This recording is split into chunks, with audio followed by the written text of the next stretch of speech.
Ձեր առջևից գալիս են ջերմ գրկախառնությամբ Նիկոլ Փաշինյանը եւ Պետրոս Ղազարյանը։ Ում առաջինը կգրկախառնեք։ Ես մի կողմ կքաշվեմ, որպեսզի իրենք իրար գրկախառնվեն։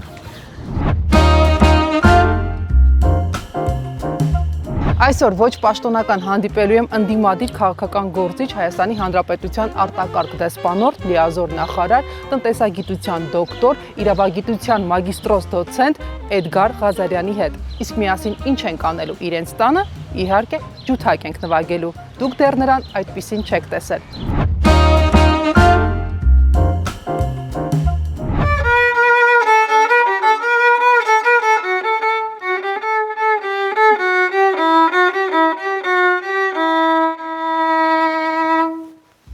Բրավո։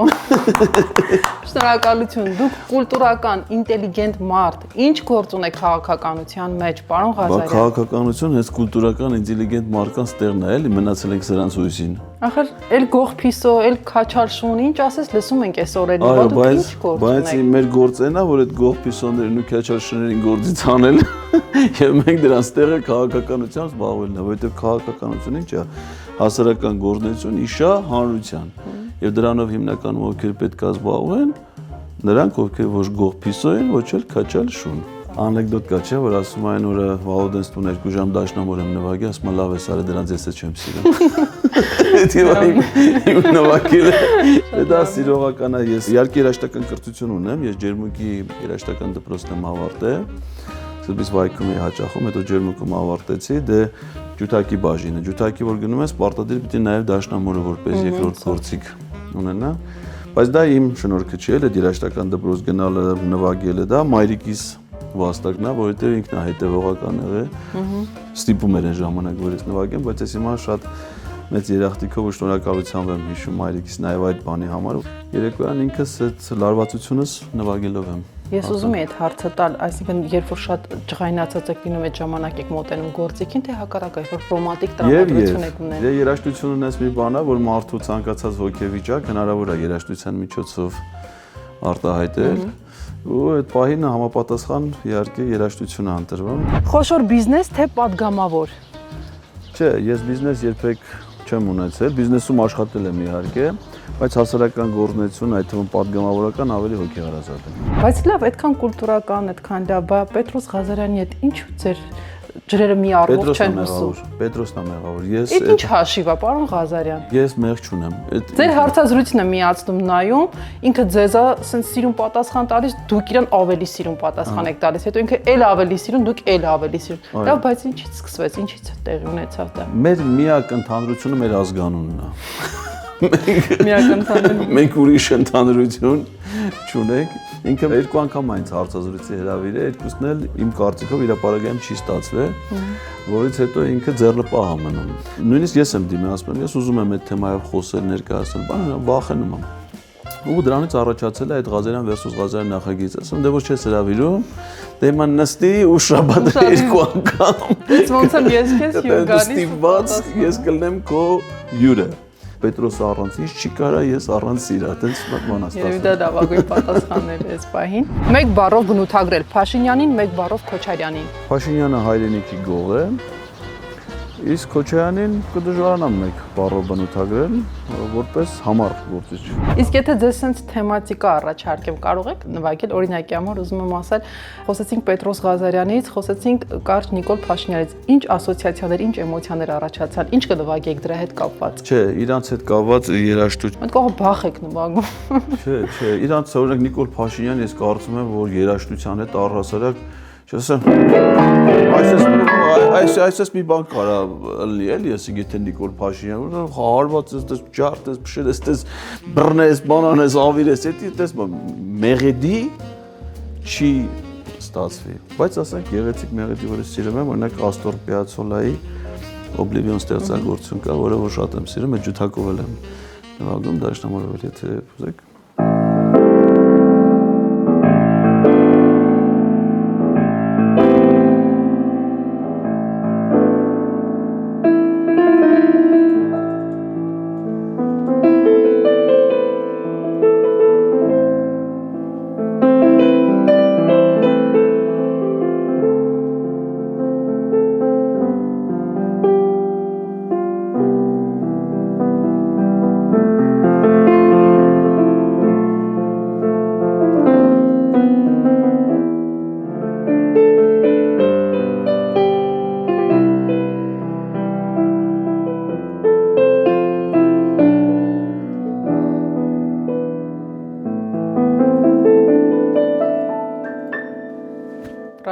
ինչ բան է տաղանդը ինձ մոտ է ցանկություն առաջ ուզում էի գոյ sense թիթի զոնայի մի քանի նոտ Դու չեք փորձել նվագել։ Շատ շուտ տենց թեթևակի ասել ճշմարտությունը եւ ցավեցնել, թե քաղցր ստով մնալ կոմֆորտ զոնայի մեջ։ Չէ, ես սուտ ասելուց դժվարանում եմ, ինձ համար ավելի հեշտ է ճշմարտություն ասել։ Տղամարդկանց մեջ գնահատում եք Ազնվությունը, իսկ կանանց մեջ նվիրվածությունը։ Ինձ օրինակ մեկ էլ հետաքրքրում է այս Քարոզ Արշավի հետ կապված ակտիվ ձեր գործունեությունը կա, ձեր ելույթները կան, ու ասենց մի հետաքրքիր դիտարկում էի նկատել, որ դուք ասում եք Փաշինյանը չունի ծրագիր, այդ ծրագիր չի ներկայացնում, ամբողջ օրը Քարոզ Արշավը անում, վերածել է դա ուտուշ խմուշների, բայց ոչ ծրագրի։ Այդ ձեր խմբակցությունն էլ խոսում է Փաշինյանի Քարոզ Արշավի մասին։ Չէ, բայց Դուք Քարոզը խոսում եք իր մասին։ Ինքը ինչ անում, ոնց անում, որտեղ ինչ անում։ Խոսում ենք մեր ծրագրերի մասին, որովհետև մենք այնքան հարուստ ծրագրեր ունենք ու շատ կարևոր, ասենք այդ 300,000 աշխատատեղի ծրագիր կլինի կամ բազմազավակ ընտանիքների բնակարանային ապահովության 4-րդ երեխայի նպաստի, զինվորականների նպաստների, մատչելի բնակարանների եւ այլ փոքր բիզնեսը հարկերից ազատելու աղքատություն վերացում։ Մենք առավոտից երեկո մեր ծրագրերի մասին ենք խոսում։ Մենք հենց այդ ծրագրերի համատեքստում ասում ենք, իսկ ինքը չնայած որ ծրագիր ներկայացրել են կենտրոնական ընտրական հանձնաժողովին ինչ օրենքի պահանջը, բայց դրանից չեն խոսում, որովհետև այդ ծրագրում այնքան վատ բաներ է գրած մեր ապագայում, որ վախենում են, ամաչում են, էլի դա ասեն, փաստի առաջ են ուզում կանգնացնել։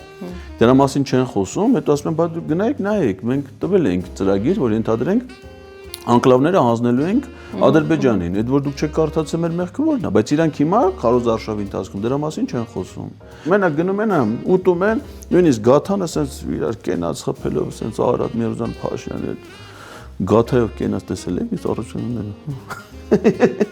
Կամ ասենք թե Խաշլաման ուտում է ոսկորները դնում է Սուրեն Պապիկյանի դիմաց, ասենք ինչի էլի, ընդ որում նա չի ուտում, եթե նկատել եք Սուրեն Պապիկյանը գառան ոսկոր չի ուտում։ Չգիտեմ տավարի ոսկոր կուտի թե չէ, բայց գառան չի ուտում։ Ճակատագիր թե պատճառահետևանք։ Ավելի շուտ ճակատագիր։ Ինձ շատ հետաքրքիր օրինակ ձեր խմբակցության մեջ sense հետաքրքիր սիմվոլիկա է առաջանում, առաջարկում է 300,000 աշխատատեղ եւ միևնույն ժամանակ էլ խոսվում է 300,000 ադրբեջանցիների գալստյան մասին։ Ինչ սիմվոլիկա կա այս թվերի միջև, այսինքն ոնց խոստանում են 300,000 աշխատատեղ եւ 300,000-ը նաեւ ասում են ադրբեջանցիներ պետք է գան եւ այլն, ինչի հիման վրա է սա ասվում եւ ինչ ընդհանուր բան կա, ովքեր են 300,000 աշխատատեղերը զբաղեցնում։ Դա անկեղծ ասած համընկնում է այդ թվերի, որովհետեւ 300,000-ը ըստ ադրբեջանական աղբյուրների դա նվազագույն թիվն է։ Որովհետև նրանք հետո սկսեցին խոսել 700,000-ի մասին, հետո մինչև 1.5 միլիոն տենց հասցրել են, եթե ասում են ընտանիքի անդամներով բանով էլի, 300,000 են ադրբեջանցիների թիվն է, որոնք ի սկզբանե Հայաստանում ապրել էին իբր։ Բայց դա Սամվել Կարապետյանի ծրագրերի հետ կապ չունի, ուղղակի զուգադիպություն է եղել։ Սամվել Կարապետյանը մտադիր է ստեղծել 300,000 նոր աշխատած, ինքն եղածները ամրապնդել եւ ստեղծել 300,000 նոր աշխատատեղեր, իսկ ադրբեջանցիների գալու վտանգը այս իշխանության պարագայում արդեն շատ իրատեսական է, որովհետեւ նրանք արդեն եկել են Ստեփանակերտ, արդեն եկել են Արցախ եւ հիմա խոսում են Հայաստան գալու մասին, իսկ երբ են եկել Արցախ, երբ են եկել։ Երբ Նիկոլ Փաշինյանն է եղել վարչապետ։ Նիկոլ Փաշինյանը ինչ եկել է իշխանության ուժեղացնում է Ադրբեջանին, ընդ որում մեր հաշվին, մեր զավակների կյանքի հաշվին, մեր զողողությունների հաշվին, մեր տարածքների հաշվին ուժեղ Ադրբեջան են ստեղծում։ Ադրբեջանը ավելի է ուժեղացել, չէ՞, քան 18 թվականներ։ Սամվել Կարապետյանի ծրագրերը հակառակն են, ստեղծել ուժեղ Հայաստան։ Եվ ես կարծում եմ, որ մեր ժողովուրդը այս ընտրության մեջ կընտրի ուժեղ Հայաստանը։ Հայկական բաստուրմա թե լեհական պելմենիներ։ Երկուսն էլ նախընտրելի է, բայց ավելի շատ հայկական բաստուրմա։ Բայց որից եք ձեր կյանքում ավելի շատ կերել։ Դե բնականաբար հայկական բաստուրմա, որտեղ Լեհաստանում ընդամենը 4 տարի եմ եղել, չասեմ որ Լեհաստանում եմ հայկական բաստուրմա կերել։ Այսպիսի հարց, օրինակ ձեր խմբակցությունը, կուսակցությունը ինչու չի համագործակցում Ռուբեն Մխիթարյանի հետ, վերջերս 24 News-ում նրա հարցազրույցն էին նայում, ինքն ունի տարիների փորձ պրոդյուսերական ու հետաքրքիր շատ լավ գործիքակազմ առաջարկում այս ընտրություններին, որ ներգրավել երիտասարդությանը եւ կարծես թե ասում է ինչպես ներգրավել, բայց նրա խոսույթից ես հասկացա, որ կարծես թե ինքը մի քիչ դուրս է եկած այս ընտրական պայքարից ու այն հասկացա, որ հաշվի չեն նստում իր առաջարկած տարբերակների հետ։ Ու ինքը կարծես թե արդեն ընդդիմություն է դառնում, էլի։ Ռուբենը բացառիկ տաղանդավոր մարդ է։ Շատ խելացի, շատ տաղանդավոր, փորձառու։ Այո, ինքը իր բնակավարում ես ասում, ես ուղղակի հիացած եմ նրա բացառիկ ունակություն։ Նա ամեն անգամ որ մի տեսանյութ է թողարկում մի բան, իմ առաջի գրառում իրան շատ կարճ է։ Տաղանդավոր մարդ։ Այդքան բան եմ ես իրան գրում, որովհետև Լեննականցի է, գյումրեցի է։ Այո, դա իր հերթի։ Այո։ Եվ ես կարծում եմ, որ չի լինելու Հայաստանում նորմալ հայրենասերի իշխանություն, որը Ռուբենին չտեսնի ու չգնահատի։ Միգուցե քարոզչական այս process-ներում այլ տեխնոլոգիաների ներգրավվածությունը կարա տարբեր լինի, բայց մեր նպատակը հենց Ռուբենի կարողությունների տեր մարդկանց, ընդ որում կապ չունի, որ բնակավար միջավայր ստեղծելն է, որպեսզի իրենք իրենց տաղանդը, ուժը, կարողությունները իրացնեն իշա մեր հասարակության։ Նա այն կատեգորիայի մարդն է, որ երբեք չի կարող Ես կարծում եմ, որ եթե ռեալ փոփոխությունների պետք է գնալ ու նրա երկարատև պայքարը տվյալ իշխանության դեմ, ապա պետք է որ օգտվեք նրա գործիքակազմից, նրա առաջարկած դրույթներից, որովհետև ինքը շատ լավ զգում է հանրային մոտիվացիան, շատ լավ զգում է ժողովրդի զարկերակը։ Ինքը ասեմ դες այն տաղանդավոր արվեստագետներից է, որ պատվերի կարիք էլ չունի, որովհետև ինքն է իր պատվիրատուն։ Միգուցե ներգրավվածության աստիճանը շատ մեծ չի, որ կարող լիներ։ Ես քանի որ այդ որոշումների կայացման չեմ մասնակցում, թե Նաև ինքը հրաշալի կազմակերպիչ է, շատ լավ ինքը կարողանում է կազմակերպել եւ ունի այդ լիդերի հատկությունները։ Այո, օրինակ ասենք այդ վերջի զանգի բաները Գյումրիում չէ, նաև կամավորապես, այսինքն առանց շահի, առանց որևէ բանի Դե այդ մասին չենք խոսում, նա տաղանդավոր մարդ է։ Ես անկեղծ ասած ինքս անձնապես կցանկանայի նրան ամենամեծ ներգրավվածությամբ տեսնել ցանկացած ակտիվ process-ը։ Ինչից եք ամենից շատ վախենում։ Չեմ կարող ասել։ Տենց վախերի զգացողություններ առանձնապես չունեմ։ Ամոթալի երևույթ։ Դավաճանությունը, ստախոսությունը։ Այս պահին քարոզարշավի ժամանակ օրինակ ներկայացնում եք Սամվել Կարապետյանին, չէ, որպես տեխնոծու։ Ինձ մոտ sense հարց է առաջանում։ Օրինակ դժվար չի ներկայացնել մի մարդու իր մասին խոսել, թե նա ինչեր կանի, ում այդքան լավ չեք ճանաչում։ Քան մարդ ինքը իրեն է, երբ որ ներկայացնում, ինչ որտեղ ավելի հեշտ չի, որ դու պատասխանատվությունը վերցնում ես գոնե քո անձի վրա, չէ՞, դու քեզ ես ներկայացնում, օրինակ ընտրեք ինձ, ես սա կանեմ, նա կանեմ, նա կանեմ, բայց երբ որ ասում եք, այ ընտրեք այս մարդուն, այս մարդը օրինակ այդ պահը մի քիչ ինչ պատասխանատվություն է, ինչ դժվարություն է, որ հաղթահարում եք կամ չգիտեմ կողոչ։ Դե պարզ է, որ ամեն մարդու կա ճանաչելիության աստիճան, չէ՞, հնարավոր չի մարդուն անձնապես ամբողջությամբ դա կարող են անել, ենթադրենք Սամվել Կարապետյանի ընտանիքի անդամները, հարազատները, որոնք ի դեպ նույնպես ակտիվ ներգրավված են այս գործընթացում, բայց մարդուն կարելի է ճանաչել նաև իր գործերով։ Հատկապես թե ինչ կարգավիճակի համար է ընտրվում, այսինքն եթե պետք է ընտրվի վարչապետ, կարևոր է նրա հատկանիշները որպես վարչապետի։ Մեկի մոտ ինչի՞ց է վստահություն առաջացել։ Տեսեք, ասենք ես ունեմ տուն։ Այդ տունը ես ձեռք եմ բերել, մենք ամուսիններով դա վերանորոգել ենք, համարում ենք, որ դա ձեռքբերում է մեզ համար։ Ասում եմ, լավ, եթե ես 50 տարեկան մարդ եմ, սա ինձ համար ձեռքբերում է։ Նա ինձնից ընդամենը 10 տարի է մեծ, բայց նա խոմի տուն չունի, չէ՞, մեծ հարստություն է, որ եթե ես հասկանում եմ, որ սա դժվարությամբ ձեռքբերված է, ուրեմն նրան հաջողվել է ավելի մեծ դժվարություններ հաղթահարել։ Ընդ որում մի տեղ չէ, մի քանի երկրում չէ, այդ ամեն ինչը եւ ոնց է ձեռք բերում, շփումներով, մարդկային նշանակում է դու բանակցելու ունակություն ունես, դու մարդկանց հետ շփվելու կարողություն ունես, դու տարբեր միջավայրերում դրսևորվելու ունակություններ ունես, իսկ դրանք կարևոր հատկանիշներ են վարչապետը լինելու։ Եթե մարդկա օրինակ հարստություն է ձեռք բերում, այդ բան մարդ է սպանում, չէ՞։ Բայց մարդկա հարստություն է ձեռք բերում, գնում է եկեղեցի է կառուցում, մայր տաճարն է վերանորոգում, իր հայրական գյուղում իր ծնողների աշխատած դպրոցն է հիմնովին կարող, այսինքն նշանակում է այդ մարդը նաև այլ հոգեկերտվածք ունի, ինքը նաև հայրենիք է սիրում, ինքը իր ծննդավայրն է սիրում։ Եթե նա կարողանում է դժվարությունները հաջողությունների վերածել, հիմա էլ մեր երկրի դժվարությունների մեջ է։ Եվ պետք է այն հաջողությունների վերածել, եւ ինքը կարող է, ես վստահ եմ այդ հարցում։ Ինչն է ձեզ մոտիվացնում օգնում չհանձնվել։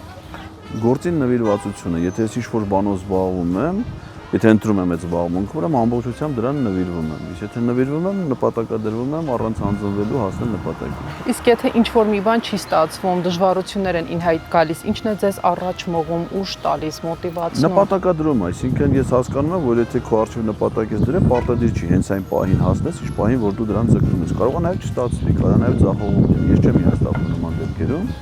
Ես շարունակում եմ դեպի նպատակ իմ պայքարը։ Պիացոլա նվագեցինք մի հատ էլ հայկական երգ, որը նաև մեր ընտանիքում է շատ սիրված։ Իմ սրտի մեջ հուրն է առաջին սիրո, իմ երազն է երազները քո։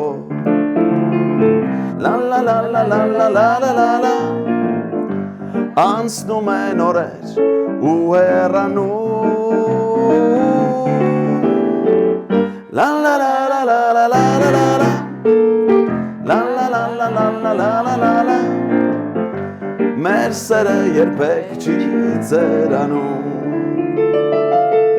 Իսկ ազատ ժամանակ, այս քաղաքական թողուբոհից հետո ինչն է ձեզ լիցքավորում կամ լիցքաթափում, ինչով եք սիրում զբաղվել ազատ ժամանակ։ Ես իմ տունն եմ շատ սիրում եւ իմ հանգստության վայրը, որտեղ ես ինձ կատարյալ հանգիստ եմ զգում, դա իմ ընտանեկան միջավայրն է, իմ կինը, իմ երեխաները, իմ հարազատները եւ ես տանն եմ, որ կարողանում եմ հանգստանալ։ Եվ եթե գործերս վերջացնում եմ, շտապում եմ դեպի տուն։ Երջանիկ հայ տղամարդ եք։ Պարոն Ղազարյան, ինչպիսին եք պատկերացնում Հայաստանը 10 տարի հետո։ Կախված դրանից, թե զարգացումները ոնց կգնան, քանի որ ես վստահ եմ, որ մեր հաջորդ վարչապետը լինելու է Սամվել Կարապետյանը, նա իր պաշտոնավարման եթե 2 ժամկետ անցկացնի, մենք իսկապես կունենանք շատ ուժեղ Հայաստան։ Ապահով, անվտանգ, խաղաղ, զարգացած, բարեկեցիկ հասարակությամբ։ Ես այդպես եմ պատկերացնում։ Շատ լավ, կասեք մի գաղտնիք ձեր մասին, որ դեռ ոչ միտեղ չեք ասել, ոչ ոք չգիտի։ Իհարկե չեմ ասի, եթե գաղտնիք էլ ոնց պիտի։ Չէ, հիմա բացահայտեք, բացառություն անեք եւ բացահայտեք ձեր սովորությունների հետ կապված։